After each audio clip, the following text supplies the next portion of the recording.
Hello po mga kapatid. Good morning po sa lahat. I'm Pastor Dodge De Leon at your service, giving you today a DG entitled Kapatawaran ng Kasalanan. And let's read all together the text in 1 John chapter 3, 4 to 5. Ang bawat nagkakasala ay lumalabag sa kautusan ng Diyos, sapagkat ang kasalanan ay paglabag sa kautusan. Nalaman ninyong naparito si Kristo upang pawiin ang ating mga kasalanan, at siya ay walang kasalanan. Salamat po sa pagkabasa ng salita ng Diyos. Ano ba ang kasalanan? Ang kasalanan ay pagsuway sa kautusan ng Diyos. Ang kasalanan ay naninira ng buhay, pamilya, lipunan, dahil bulag sa katotohanan. Dahil sa kasalanan, ang mundo ay magulo at puno ng kapighatian ang buhay. Dahil sa kasalanan, ang lahat ng tao ay hindi nakasunod sa kautusan ng Diyos at hindi nakarating sa pamantayan ng Diyos, sabi po sa Romans 3:23. At ang bunga ng kasalanan ay kapamakan sa dagat ng apoy sa impyerno. Sabi naman sa Romans 6:23.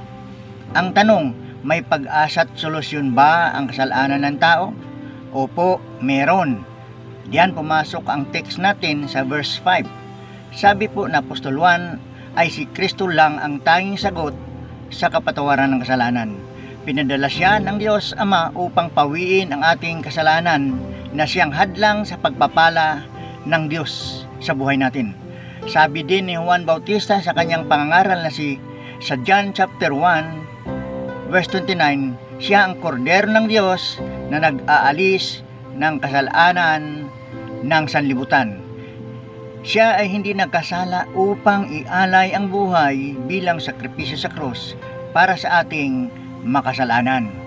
Ang susi, papuntang langit pag nawala ka sa mundong ito. Katulad po ng hangin na nag-iisang kailangan ng lahat para makahinga at mabuhay, ganun din si Kristo.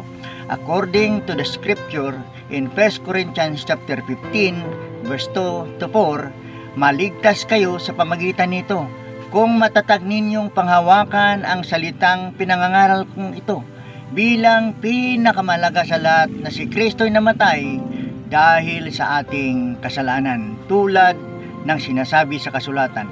Inilibing siya at muling nabuhay sa 3 araw tulad ng sinabi sa kasulatan. Ang tanong, pinaniniwalaan mo ba ito? Kung pinaniniwalaan mo ito, ay pagsisihan na ang lahat ng kasalanan, kasama na diyan ang mga worst sin in life katulad ng drug addiction, pornography, alcoholic, homosexuals, hatred, unforgiveness at marami pang iba. Kung taos sa puso nating sinusuko sa Diyos ang mga ito, ay patatawarin tayo sa ating mga kasalanan. Dahil ang Panginoon natin ay makapagpatawad sa lahat ng oras. Kaya't kumilos na at magsimula na ng bagong buhay kay Kristo na walang pagdududa, para maranasan natin ang kanyang pasensya at kapangyarihan sa ating pamumuhay. Magandang umaga muli, and God bless everyone. See you again tomorrow.